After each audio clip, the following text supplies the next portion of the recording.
Hello and welcome to the Lancet Voice. It's January 2025. I'm Gavin Cleaver and I'm here with Richard Horton, Editor-in-Chief of the Lancet, and Jessamy Bagenal, Senior Executive Editor of the Lancet, for another of our freeform chats about things in the news and on our minds. Today we're going to cover the recent news of Meta dropping fact-checking from its platforms and what responsibilities we as scientific publishers bear going forwards, as well as talking about the wildfires and climate change in the US and thoughts about memory and remembrance sparked by Richard's recent visit to Argentina. If you have any ideas for things you'd like to hear us discuss, please do get in touch, and you can do that at podcasts@lancet.com. I hope you enjoy this conversation.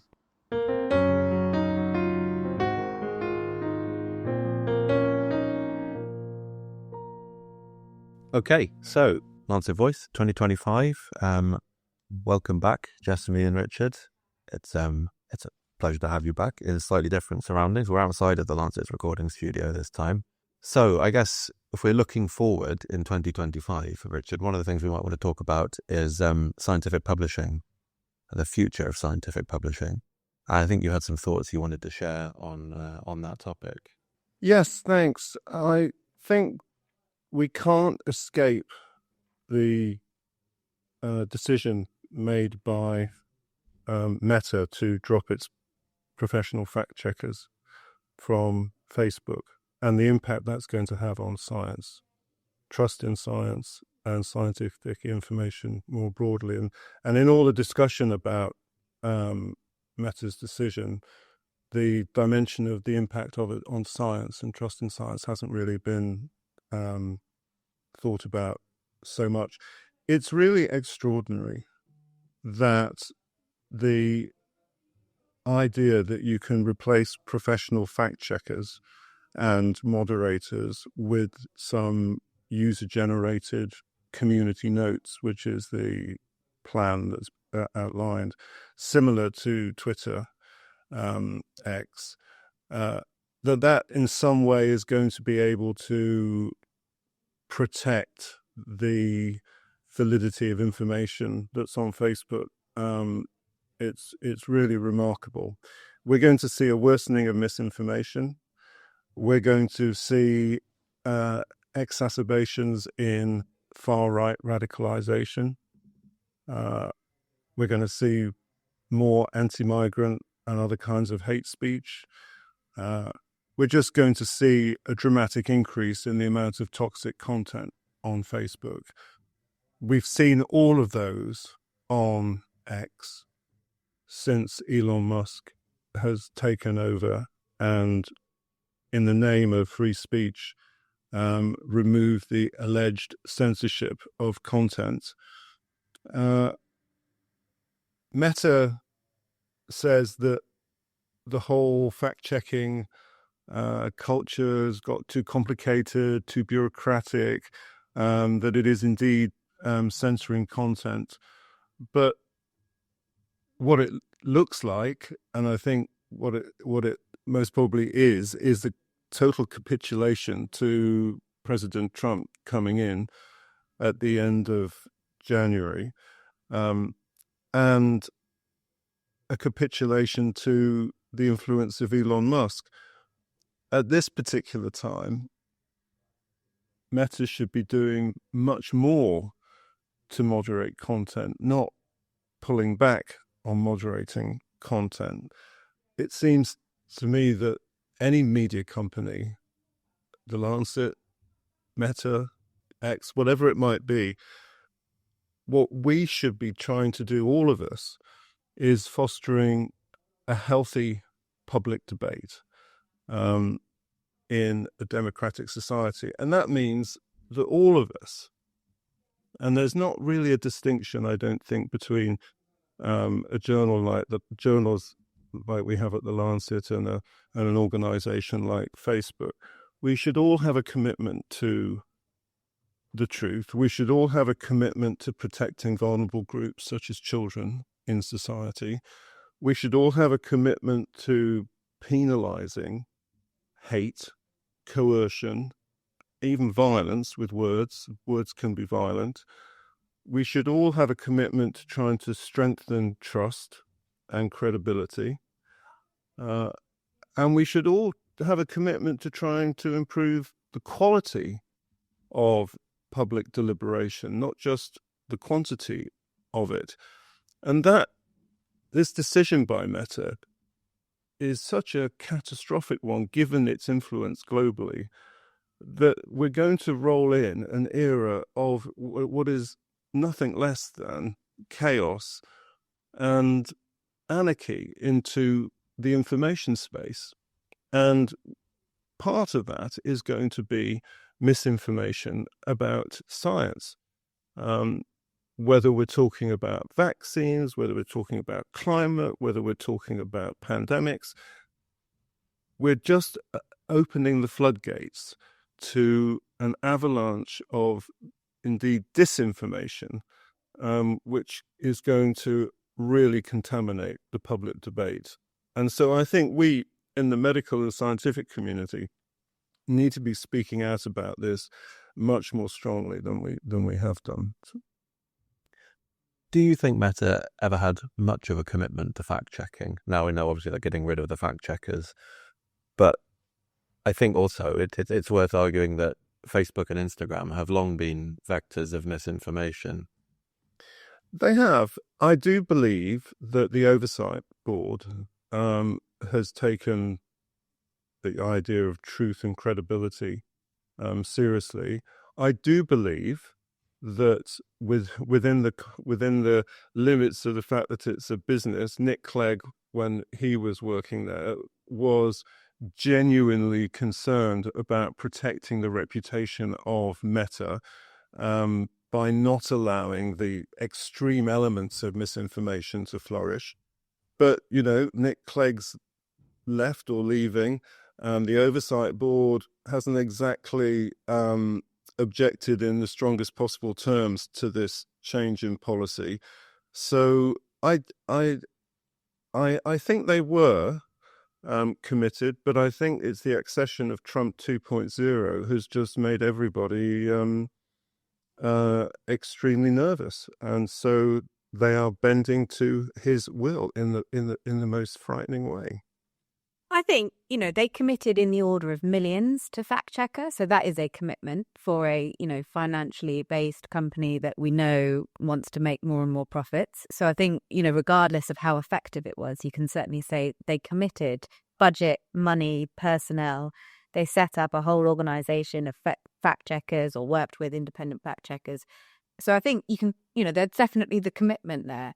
For me, the problem is that we now have a total divide from institutions like the Lancet or, even the Department of Health in the UK, which is taking misinformation in health extremely seriously, or OECD or WHO, and massive, unregulated, hugely powerful organizations that are saying, actually, no, misinformation, disinformation no longer matter to us. We are not about to stand by any type of regulation that might try and improve the quality of the information that we're allowing our users to see. That is a major problem. That is a huge division. And the offshoots, the trajectories of those are massively divergent, and the following consequences are huge. So I don't think we should underestimate, whether you quibble about whether it was effective or not effective, it's a big deal. I think partially the reasoning for it was what really stood out to me, and the idea that fact-checking is in some way politically biased.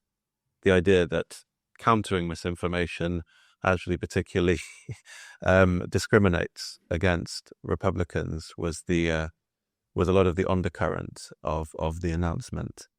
And it's just it's a bizarre way of framing things, because if you've got one side that is sharing, and studies show that Republicans share 4 times more misinformation than Democrats, for example.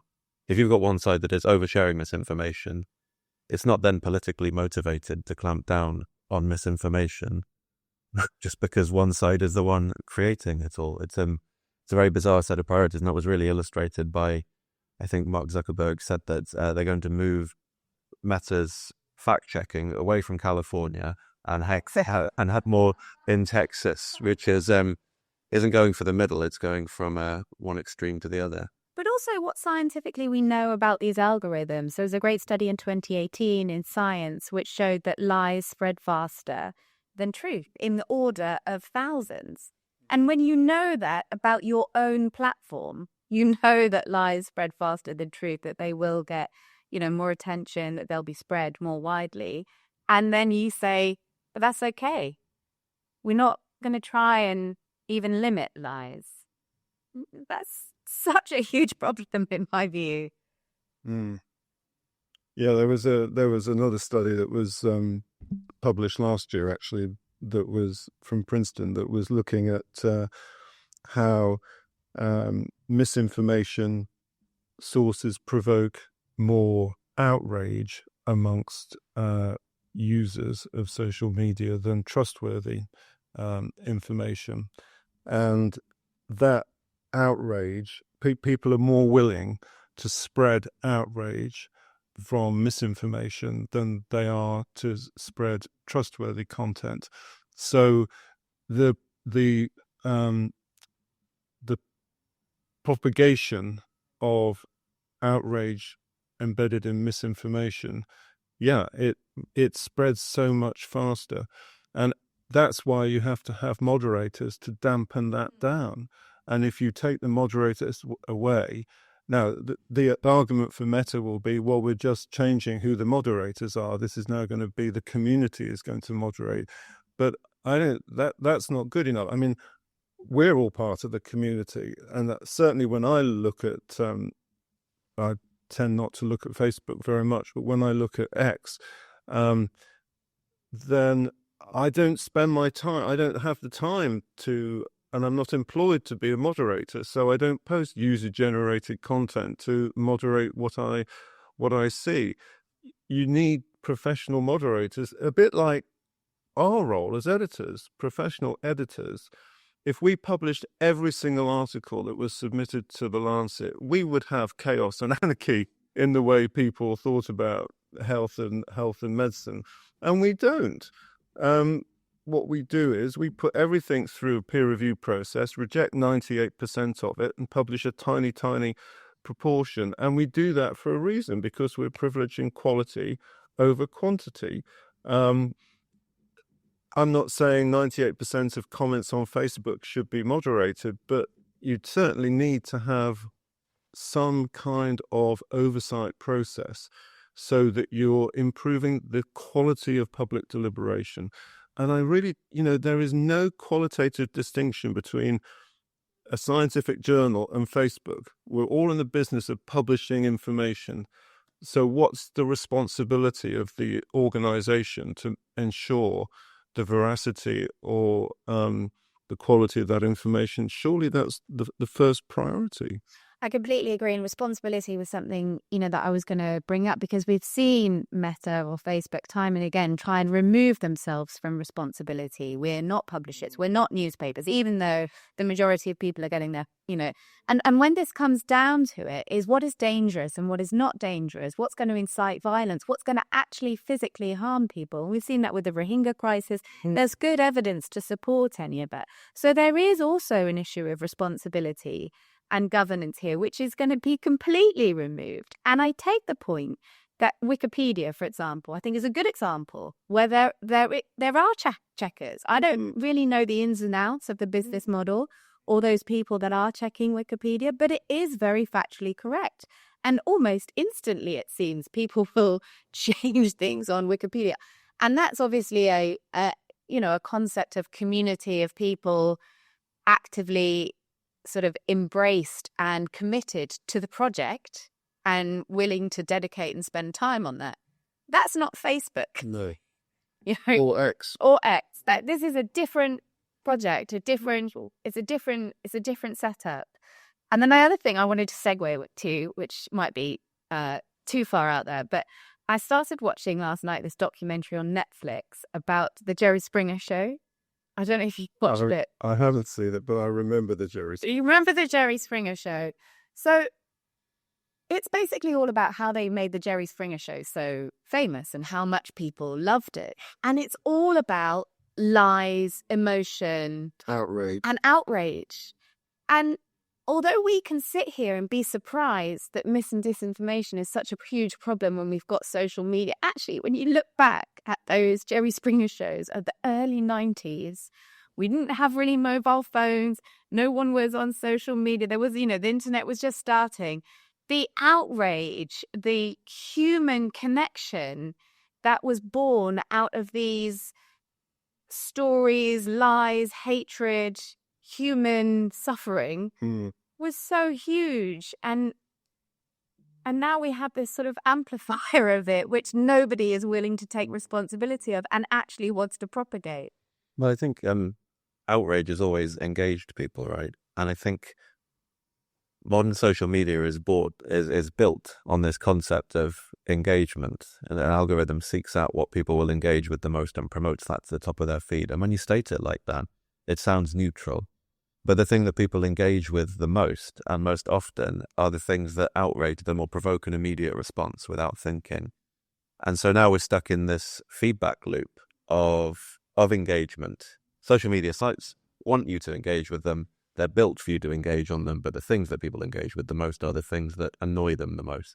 And so now we're actually kind of stuck with these platforms that are actually built to annoy us, to wind us up and to give us this kind of weird false picture of how the modern world is, when actually a lot of the time it's not like that at all. But what concerns me as well is that a lot of the modern press has fallen into this same engagement loop. Because not only is social media built like that, but online publishing is built like that as well. It used to be that when you were working at a newspaper, I used to work at newspapers, and I was working at them in the awful transition from newspapers being funded by print adverts to newspapers being funded by online adverts. Now, not only is that a huge drop-off in money, obviously, but it used to be that when you had a newspaper funded by print adverts, you could focus on the quality and the editorial content of a newspaper.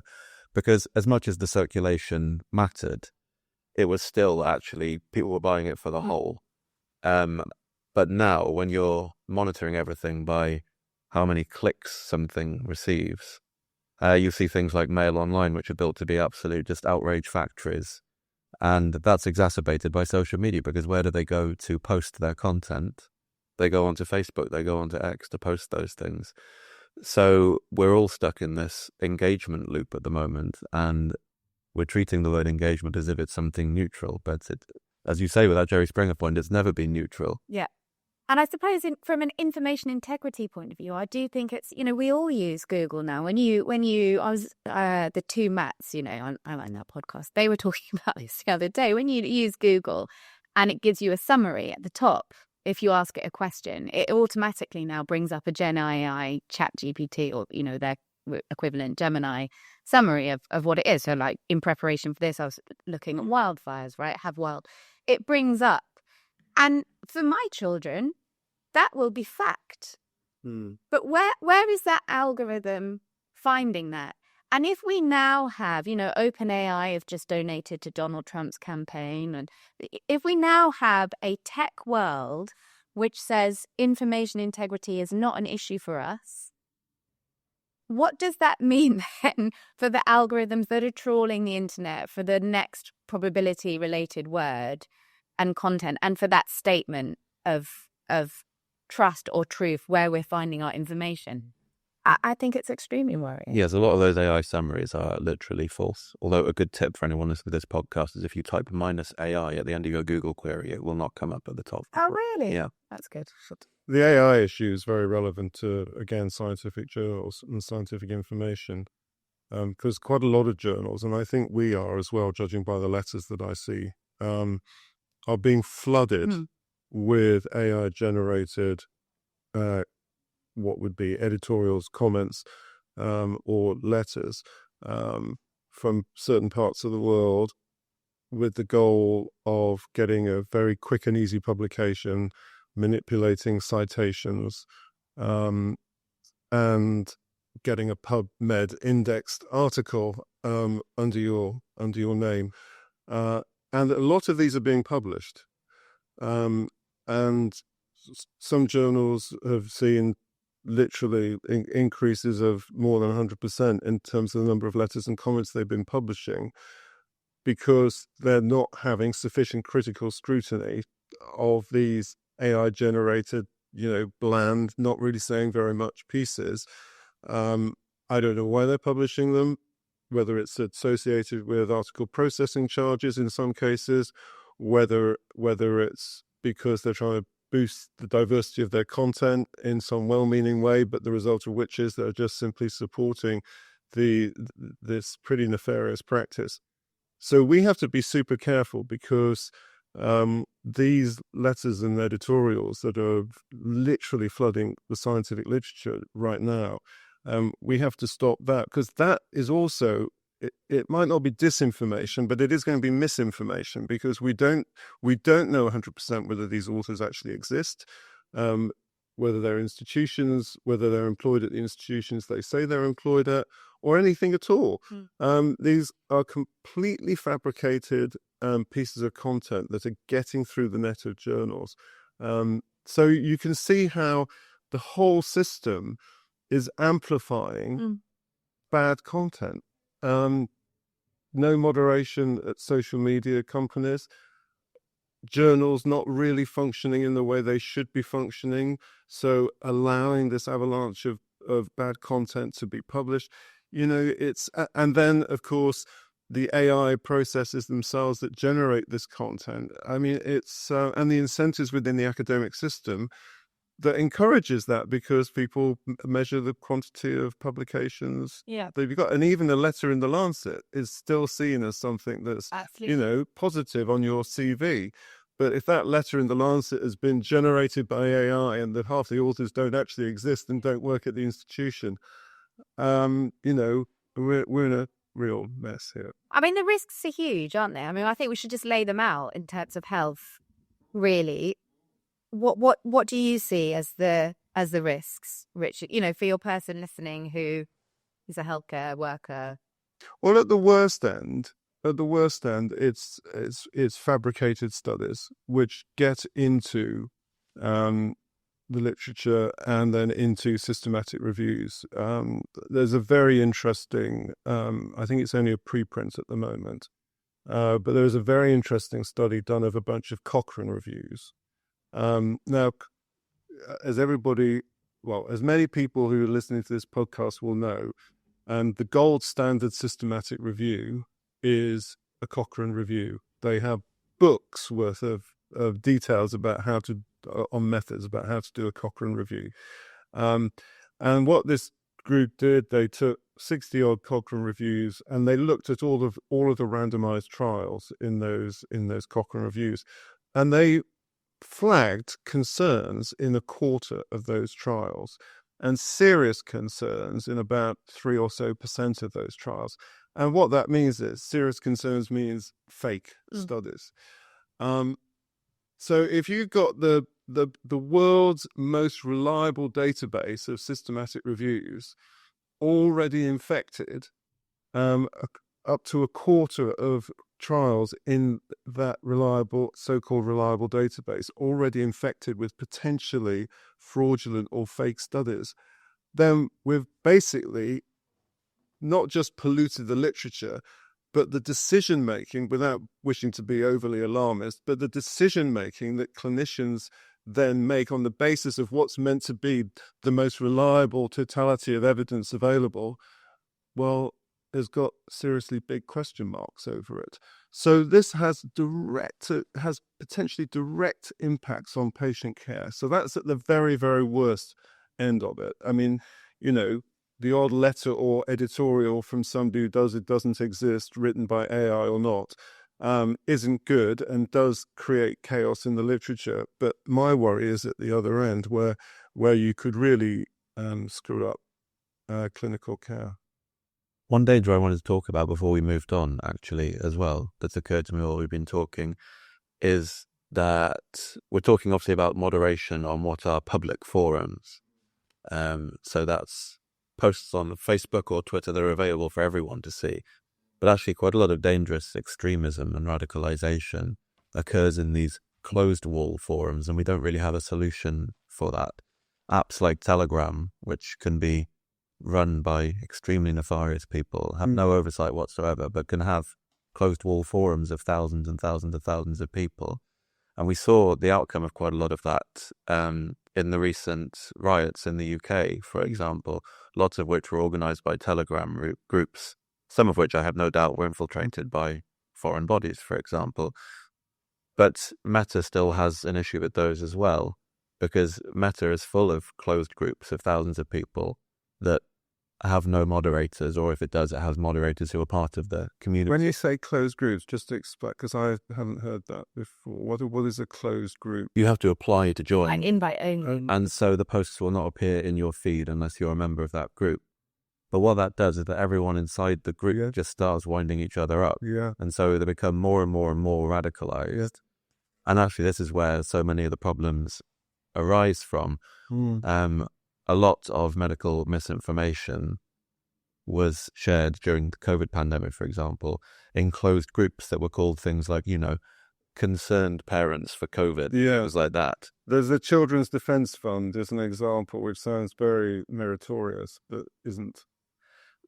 So the needs, not only should moderation not be walked back, we need to also find out a way of ensuring information isn't spread or kind of like, I'm struggling to find a way to phrase this. This is not intrusive. You know what I mean? Yeah. Because people have a right to privacy, but also these large apps like Telegram or these closed groups on Facebook have a real issue with radicalizing people. Yeah. I don't think radicalization is too strong a word. No, it's not. Absolutely not. I think that's right, Gavin. And I think also, the argument or the counter-argument to many of our sort of hand-wringing and concerns is often, well, there's lots of groups. There's lots of things on social media that are really good for patients and people. They connect about their diseases, their pathologies. They talk about, there's support groups, symptom control, there's family support. There's lots of beneficial things. And we always say when we're having these discussions in our leader meetings or elsewhere, we can't be too negative. We have to give the positives. I kind of am moving past that at the moment and feeling like actually that could be anywhere. That could be on any platform. The NHS could run its own signs for patient support groups, or it could be on any different type of platform. These people that want to come together and support each other is excellent. But it isn't an argument for why Meta or why X is so good, I don't think, anymore. I think I said once in a leader meeting several years ago now that after the invention of the printing press, there were centuries of war. And what is social media, if not the democratization of the printing press? Yeah, well, it's I always, I remember when Twitter, as it was then, started, I really did buy into the idea that this could be a truly global conversation and be inclusive, and marginalized groups would be able to join. And it was really just a question of getting an internet cable to everybody in the world. And then we'd have this, egalitarian paradise of rational debate. And I couldn't have been more wrong. It's turned into something of a nightmare. But that's where we then have a really important responsibility. And I wonder if this does say into the second issue we were going to talk about, which is around the wildfires. So we want to discuss the quite terrible situation in Los Angeles County at the moment. It's hard to believe that a city as advanced as Los Angeles could have allowed, actually is the word, wildfires to kill and maim and destroy in the way that they have. But the question I want to ask is, could this be a watershed moment for America? Because America, is the biggest polluter in terms of, America and China are the two that we've got to really get to grips with if we're going to get global warming under control. We crossed the 1.5 degree threshold. It was according to the European Union Copernicus service in 2024. It's only 1 year, so it doesn't fulfill the Paris criteria of crossing the 1.5 degree threshold, but it has been crossed in 1 year. Could the wildfires in Southern California be the trigger for America to be, instead of rather a sort of blushing bride at the COP party and not really being a great leader, to really understand that this is a threat to their society, that the climate crisis is killing Americans very directly, destroying communities, having a massive economic impact, and therefore they have to step up in a way that they just haven't stepped up before. Could it be a watershed moment? You would so hope, but when you listen and look on Twitter, it's not. Because if you wanted to be a conspiracy theorist about it, there is an avalanche of misinformation which is misdirecting people from why we're having more wildfires, which we are. We know that 2020, 2021 and 2023 were the fourth, third and first worst years for any wildfires. In 2023, an area the size of Nicaragua burned globally. So climate change is making forest fires worse and wildfires worse. But before we could ever get there, we first have to talk about the wokerati, the lack of water, the fish, the huge diversion that's going on in the US political landscape. But what is the away from misinformation climate then? change. What is the misinformation? The fact that this is due to DEI budgets. This is due to, the fact that there are too many, that a couple of white male firefighters were fired and there are DEI initiatives and that's why these wildfires have started. Or because Gavin Newsom didn't sign a deal that Trump never made. Or that he's too worried about a bizarre fish in California. That there's so much out there that is diverting away from the actual problem, which is that this is climate crisis here, now. Okay, you've obviously done a better job of surveying the misinformation than I have. No, when we said we were going to talk about misinformation, I did. But it's very extreme. But we didn't even read all the misinformation. On X, even in the Washington Post yesterday, there was a reporter talking about how, this is all basically forest mismanagement and diversion of funds and Californians haven't been paying attention to this, which is nuts. So, between 2017 and 2021, the cost of California's wildfires was $117 billion. Right. It's not like they don't know that this is a problem. Well, this is why I wonder whether it could have been a watershed moment. But I think what you're saying is, no way. I would so love it to be, and maybe there will be, an elite group of people in California who are movie stars who have had their homes lost that will see this as a watershed moment. But there will be a whole load of people in America who are getting a different source of information, which is that this is because of diversity and inclusion projects. This is because of the Democrats being too soft on everything. This is because of a wokerati who, wouldn't even talk about outside because they were worried about a fish. Okay. And they won't ever get to know that this is that wildfires are getting worse because of climate change. Because wildfires is one of the indicators that we monitor in our Lancet Countdown. And if you track it over the past 7 or 8 years that we've been doing it, it's been getting worse year on year. So nobody can say we didn't know this was coming. So I'm just thinking, what can we do to bolster the science around wildfires and the risks to try and counter this? I mean, this is, I don't want to say this is, because it's all terrible, the damage that has taken place and the deaths, and it's not over.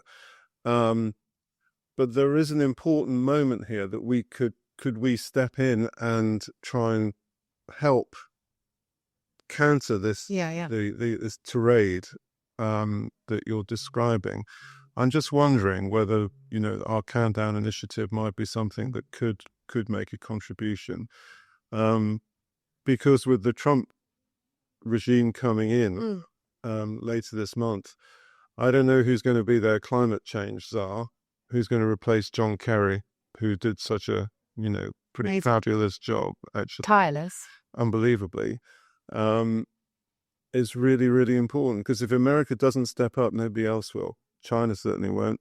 Other countries won't. So they really have the decisive role Absolutely. coming into Brazil for later this year. I think one of the interesting things for me is going to be probably a knock-on of what started to happen in Florida, and that's that insurers are going to start refusing to insure homes. So there's already talk about insurers refusing to insure homes in areas in LA that have burned down, in the same way that insurers are now refusing to insure homes around the shore in Tampa, for example, Right. which is repeatedly hit by hurricanes, flooding pretty much every single year by this point. So that is sort of the interesting tipping point for me. If it comes to the point where business stops making people sure that they can get redress in these cases, is that the point at which people go, okay, we have to do something here, because actually we're going to start having entire districts and cities abandoned. And what will happen in Tampa? That means people won't have homes constructed, presumably. No, well, They're not going to get insured.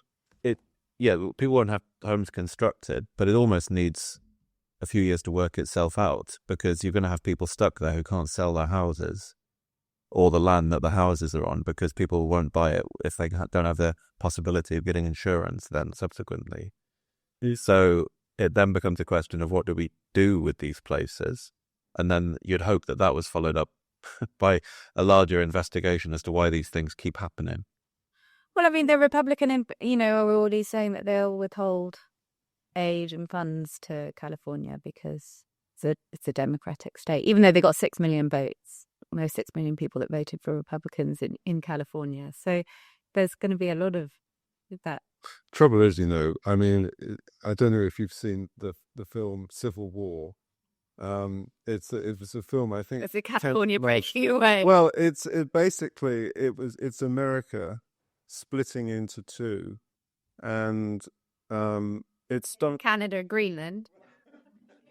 And leaving California. Yeah, but the film is very careful not to settle on a particular political side of the one that's the split. So I think in the film, it's the combined forces of California and Texas. It's the Western state, the White House. Yeah, it's the Western states is the way, and it starts off with the president at the time, preparing to give an address to the nation, and he's trying to practice his words and fumbling them a little bit. But he's declaring the fact that they have had this great victory over the Western states. And the role of a political leader, in a country like America, where half of the country, 70 plus million votes went to Kamala Harris, 70 plus million votes went to Donald Trump. You've basically got a split nation. And either you try and heal that nation and bring people together under a common agenda, or you continue to exploit the polarization. And I think you know which way. But there is a logical endpoint to this. It's not just polarization on social media and these closed groups who don't talk to each other and who foster hate speech. But if you have it in your politics as well, then the fabric of democracy starts to unwind. And it's pretty frightening. It is. I think it's been a rapidly terrifying start to 2025. So these wildfires, then, they're not going to be a moment to... Honestly, I really hope that we're sitting here in a few months' time and that's the case. But I just, not from the social media outpouring that I've seen. Would you agree, Gavin? Funnily enough, recently I've been going back through old Lancet Voice episodes to add transcripts in. Right. Which for our listeners, many of our old episodes now have transcripts. Yeah. Oh, that's good. But it strikes me with a lot of the COVID era episodes that you and I worked on, the hopeful tone that we strike that this would be a turning point for Remember that first episode? Dealing with key workers, for example, or kind of building a better and fairer society from the depth of the lockdowns, kind of looking at things in a different way. And you'd think if anything would be a turning point, it would be a global pandemic that touched literally everyone on Earth. So I guess I'm not particularly hopeful that this will be the turning point. I think America still has a long way to go before it embraces the sort of radical action that tackling climate change would require. Mm. In the meantime, talking about downstream actions that everybody's probably going to start getting excited about with technology, I was looking this up. So it's all about detection and monitoring. So you're trying to detect wildfires from space, having networks of cameras and sensors to detect early wildfires. So each tree has a sensor on it. And then you basically have a whole forest which is sensorized. And as soon as a spark happens, drones are sent out to immediately extinguish them. What science fiction? But this is real. This is where the research is going for forest fire management and, technological innovation, firefighting robots, and mobile phone data for evacuation. I think, we're seeing that already. So there you go. What's more likely? America tackles climate change, or it builds 10,000 roads with 10 million sensors that go on trees. Exactly. This is more likely. But from a healthcare facility point of view, there was a study in 2022 that documented half of California's total inpatient capacity is within 0.87 miles of a high-risk fire protection threat zone, which... So I was trying to find out some more information about the healthcare facilities.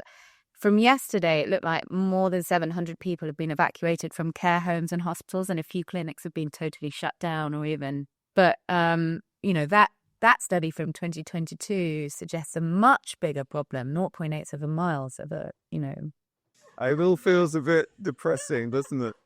Well, I mean, that's striking a slightly more upbeat tone with the technological innovation and solution that could. Okay. And I mean, a very downstream. I feel like quite a lot of hope on tackling climate change by this point is fixated on technologies that don't yet exist. Do you know what I mean? Like, everyone's sort of hoping that we'll get to the brink and then someone will have a massive breakthrough and somehow pull us back. We can suck the carbon dioxide out of the atmosphere, and that's going to solve our problem. Yeah. Yeah. I know. That's the most upbeat thing I can probably say about climate change. Although the other thing that strikes me a lot is that doomerism is quite a tactic, isn't it? Used by people who don't want you to talk about climate change. Yeah. And so the whole book. Remember we interviewed him. Yes, Noam Chomsky and Robert Pollin. No, the other one, Michael Mann, I think. Michael Mann. Yeah. Yes, you're right. Yes, I do remember that. And it is interesting, isn't it? Because he was extremely cheerful about. I don't think he's neutral, but he was saying we can't become doomerism, delayism, and denialism are all on the same spectrum as narratives and tactics that are used by people who don't want to engage in conversations. But that's Hannah Rich's argument as well about not being doom and gloom about it. That it's not a having talked about a threshold of 1.5 degrees, that might be in the Paris Accord, but we shouldn't think about it as if we cross it, then it's the end of the world and catastrophe and we're all annihilated. We should be fighting for 0.1 of a degree. And I think that it's not a book that is wholly optimistic. It's completely her argument, and she's the head of or deputy head of data. Our World in Data, exactly. So it's not that she's sweeping the problems under the carpet, but she's saying that we need to be much more optimistic about the struggle that we need to engage in, whether we're talking about atmospheric pollution, microplastics in the ocean, carbon dioxide in the atmosphere. There are things that we can do, and rather than pull the covers over our head, which is the tendency sometimes, we need to really be much more engaged. In the Lancet's Climate Countdown, we have people who argue very passionately that we've got 5 years, and if we don't solve it in 5 years, then we might as well all go home. And it's a very dramatic statement to say that, but I think it's a strategic mistake to approach the argument like that. I much prefer Hannah Rich's approach. I agree. And I think it is it's a more inclusive approach because there are so many people around the world who, you know, are very international, are extremely well educated, are up to date on not necessarily the latest science, but, you know, they're looking at finance, they're in ESG, and they're not feeling like that. They're not about the political winds are not about to change so magnificently that things are going to happen in 5 years, because those people in those worlds are not on the same page. Absolutely. Are you going to lift us up with Argentina? I feel like, having read your offline last week, I'm unsure. But So I wanted to, it's relevant to our conversation about memory. yeah. And you've mentioned about, Gavin, you've mentioned about the pandemic. And in your early podcasts, you were thinking, well, you know, given what's happened, surely we're going to provide we can create the conditions for a better society, and remembering what happened in the pandemic is so important, and not letting that memory disappear. But just as we're saying, every 0.1 degrees Celsius we should fight for, so we need to fight for the memory, for the memories of our society and our culture, and what counts as part of our memory, and the meaning of that memory. And it was really brought home to me over the holidays, because I went to Argentina to actually meet up with my daughter, who's traveling in a gap year. And we went to what is effectively a museum of remembrance. It's called ESMA. I won't destroy and vandalize the Spanish by trying to repeat it. But it was essentially, in English, the Navy Mechanics School in Buenos Aires. And during the period of really astonishingly violent dictatorship between 1976 and 1983, so only 40 odd years ago, not that long ago, it was a center for detention, torture, and extermination under the military junta. And you can go into this building. This was the building where torture and extermination took place. And it's now been converted into a museum of remembrance under the name of of an Argentinian writer called Geraldo Conti, who was disappeared. So, you know, disappeared becomes a verb in 1976, and his body was never found. This is a museum that catalogues the events of the dictatorship and the impact on the whole of the country. It's relevant to medicine because, unfortunately, as often happens in moments of, you know, human bestiality, doctors are there aiding and abetting. So there's one particularly horrible aspect of this period where, and you only had to have written a poem for a vaguely left of center magazine, and the forces of the junta would come round and take you and abduct you and take you to ESMA. So there are a substantial number of women, young women, who were abducted, kidnapped, and taken there. And some of them were pregnant. And so what happened was that doctors would deliver their babies, and then the children were then given to allies of the dictatorship, and then the women were murdered, and murdered often in the most horrific ways, arms tied behind their back and taken over the ocean, and literally just dropped in the ocean. And they actually have one of the planes which did this in the grounds of the museum. So there was a organization after 1983 created called the Grandmothers of the Paz de Mayo, and they set out to identify these children and to try and reunite the children with their original families. And in the last couple of weeks, the 138th child has been named and reunited with his real family. I mean, you can't actually imagine how awful this would be. You've grown up as a child thinking you're part of a family, and then the grandmothers of Plazimar come along and say, well, actually, your mother and most likely your father were kidnapped and killed by the dictatorship, and then you were given to this pro-dictatorship family who are not your real family. And here are because they're the grandmothers of the children, because the parents were killed. And now here's your real family. And so they've got to the 138th child that they've identified just around Christmas. And just after Christmas, President Javier Milei has fired half of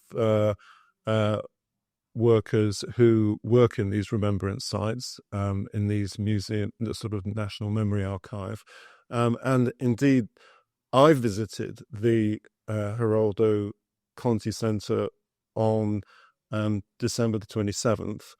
And no, December the 26th, it was Boxing Day, because it was closed on Christmas Eve and Christmas Day. And they closed it just a few days later. And the plan is not to reopen it. They're talking about it's going through some internal reorganization, but essentially it's now closed. And Millet, who's an anarcho-capitalist, self-described, who used to carry a chainsaw in the campaign and wants to do all these public sector cuts, is trying to rewrite the memory of his country to eliminate this from the national consciousness. Since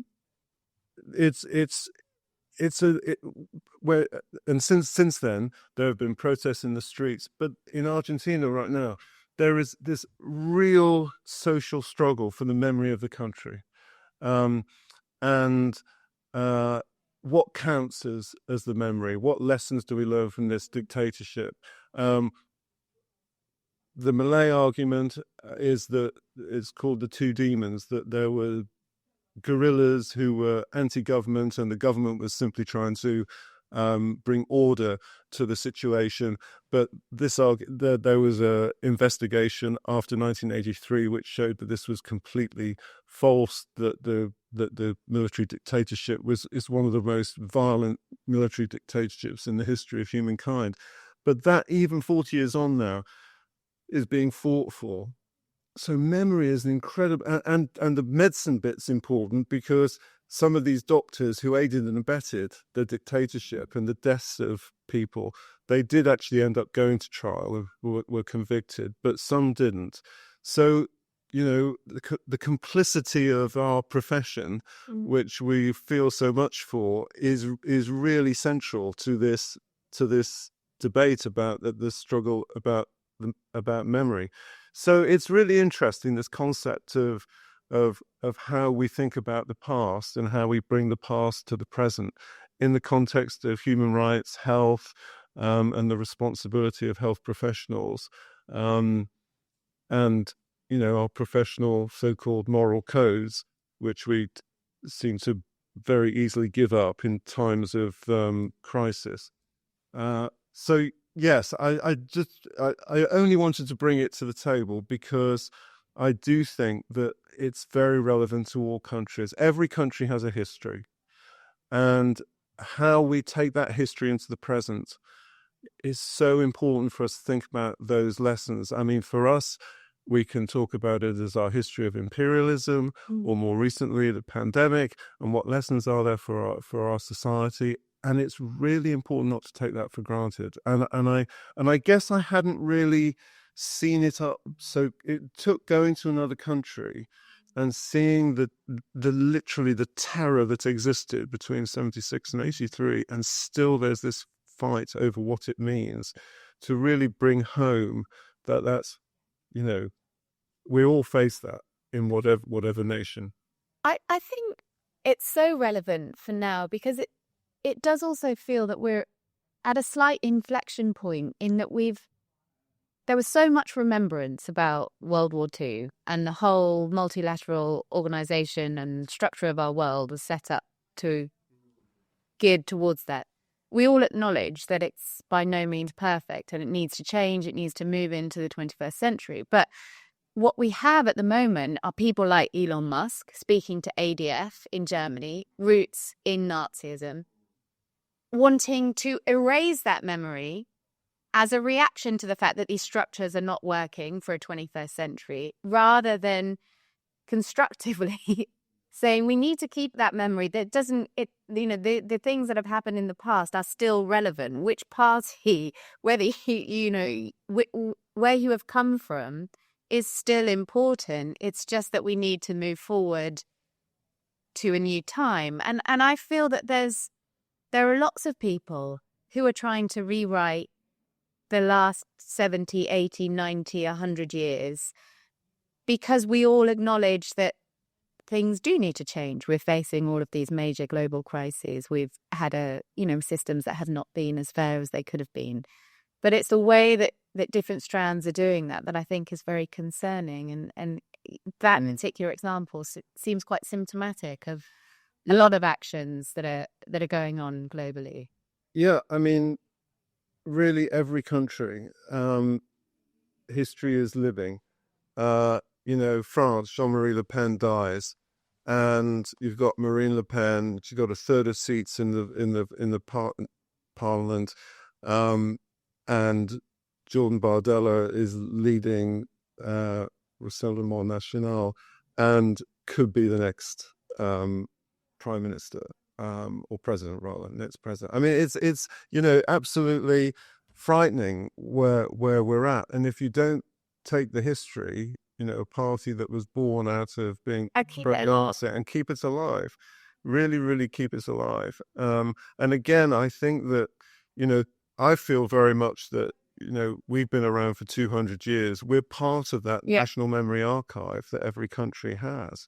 And so in a way, it's partly our responsibility to remind people of what that memory is and what lessons we draw from it. And actually, the pandemic is a very good example, because I felt the same, that this was, again, could be a watershed moment to recognize people in our society that had traditionally been pretty much invisibilized and silenced, and to reorder our priorities. And that hasn't taken place, not yet. It's still only a few years after the end of it. The long-term impact could be great, but it will only have an impact if those of us who are, in a sense, stewards of the memory archive, and we are, modestly, in one very, very small corner of that memory, if we promulgate those messages. Do you remember we had Laura Spinney on this podcast to talk about the 1918 flu pandemic and her superlative book about it? And it struck me, talking to her in that interview, how little institutional memory was retained of the 1918 flu pandemic, coming as it did off the back of World War I. But it just makes me wonder if we will retain any lessons from the pandemic. I wanted to say, actually, Richard, I had quite an analogous experience to yours. I visited Vilnius, the capital of Lithuania, last year. Lithuania, as many tour guides impressed on us, used to be the biggest country in Europe. And then it had a history in the 20th century of, first, after World War I, it was occupied by the Soviets. The World War II, it was taken by the Nazis. And then just after World War II, they were liberated, in inverted commas, by the Soviets again, and then did not regain independence until the early 90s. And there are many museums to the lost Lithuania in Vilnius. But the one that struck me the most was the former KGB headquarters in central Vilnius, which is now a museum to the horrors inflicted by the KGB occupation. And the room, I think, that will stick with me always is there was an execution chamber. And obviously, this is still happening up until 1991, which is incredible to think of, where people were led in and then unceremoniously shot in the back of the head by someone who was hiding behind the door. and you can look on the far wall and still see all of the bullets encased in the wall. But now Lithuania is facing down an expansionist Russia again, a warlike Russia on the border, and Belarus assisting at its other border neighbor.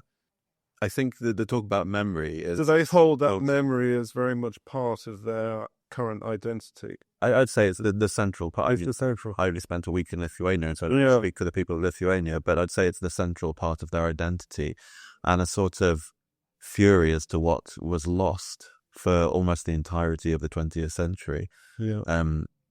There was a study, which I'm going to misquote, that said that the population of Lithuania would be more than twice the size if they hadn't been occupied in the 20th century. So many Lithuanians were forcibly deported to Siberia, to the gulags out there, that the population has never really recovered. And as our tour guide in Vilnius was telling us, there's not really anyone left that was called themselves Lithuanian who lived in Lithuania in the 1950s and 60s. They're all now people from other countries who call themselves Lithuanians. So it's quite a striking example, and something, the memory that they hold extremely close and is a central part of their identity, but now is obviously threatened again. Yes. So they have good reason to fear Russia.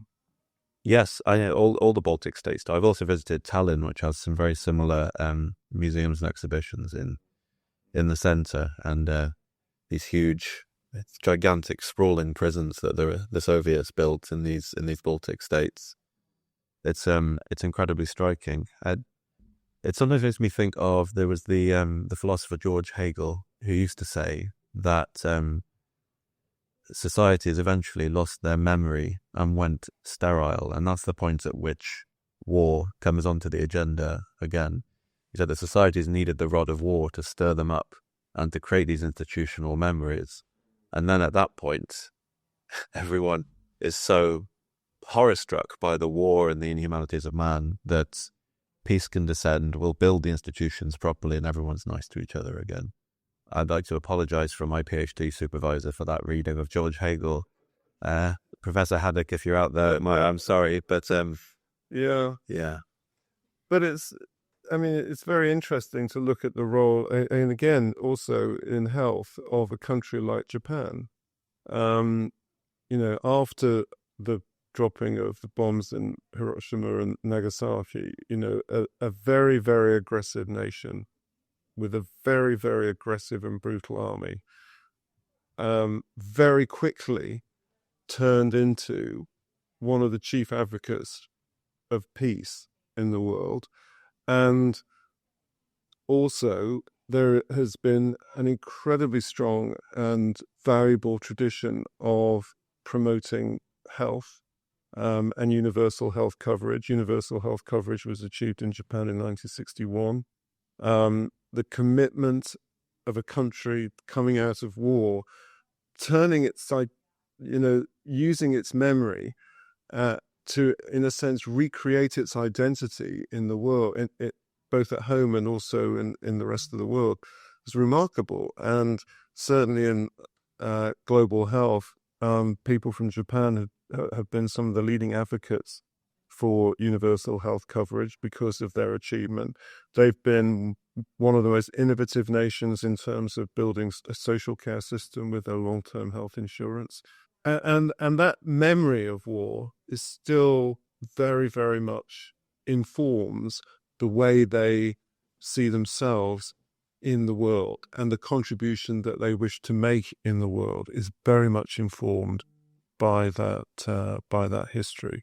It's so it really does have an influence in the present day, and one really can respect that, and I think learn from it actually. And I'm in the UK. I'm not always sure that we do as good a job as we could there, as we talked about most recently with the pandemic, but also historically. The creation of the NHS in the 1940s post-war, an incredible achievement, and I'm not sure, whether we now face the challenge of building a social care system, but where's the political leadership to do that? There had been a lot of work that had gone on in the run-up to creating the NHS. But, Attlee didn't say, well, let's wait 4 years for, have a report, commission a report and wait 4 years to build the NHS. He came into power in 1945 and started pretty much straight away to build the NHS. We need the same for social care today. And a DNA solution, Richard. Now that we're going to be the SOS here of AI, maybe, we could just do that. Well, it's funny you mentioned the care system because Wes Streeting has just turned down my offer to come on this podcast. So, Wes, if you're listening, our doors are always open for you to come on and discuss the care system on this podcast. Richard, one word you used just to sum up there at the end, I think was super important, and I think is a good kind of ties everything together that we've been talking about, is advocacy. Mm-hmm. And I think we can advocate for greater engagement with scientists, with fact-checking and making sure correct information is out there. We can advocate for stronger action on climate change, and we can advocate for the retention of institutional memory, as we've been talking about. And I think we're in an important position to do all of those things, to constantly advocate. And it's the passivity that really actually does you in, isn't it? The passivity is what allows malign actors to run roughshod over everyone else. Yes, passivity and allowing people to act with impunity. That nobody holds them accountable. And again, I think that's another very important function of science, because science is the system we have to produce the most reliable knowledge we have in the world. That can be used as an instrument to hold people with power accountable. If you do a survey to look at child mortality in a particular country and whether it's changed from 20 years ago, that's holding the people with political power accountable. If you look at the progress in rolling out antiretroviral therapy in sub-Saharan Africa, that's holding people accountable. So, it's thinking about science in a slightly different way. It is a political tool. It's not just, papers published in journals and indexed in PubMed.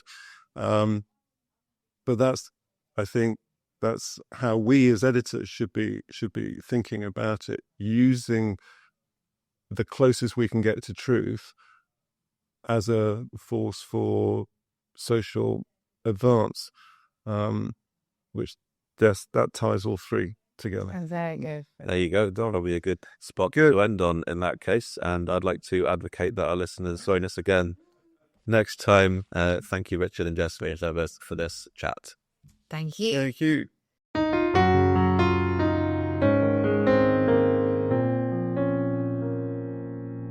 Thanks so much for listening to this episode of The Lancet Voice. If you're interested in the other podcasts we do, you can go to thelancet.com/multimedia, where you'll find all of our excellent videos and infographics, as well as our podcasts. Remember to subscribe to The Lancet Voice if you're not already, and we'll see you again next time.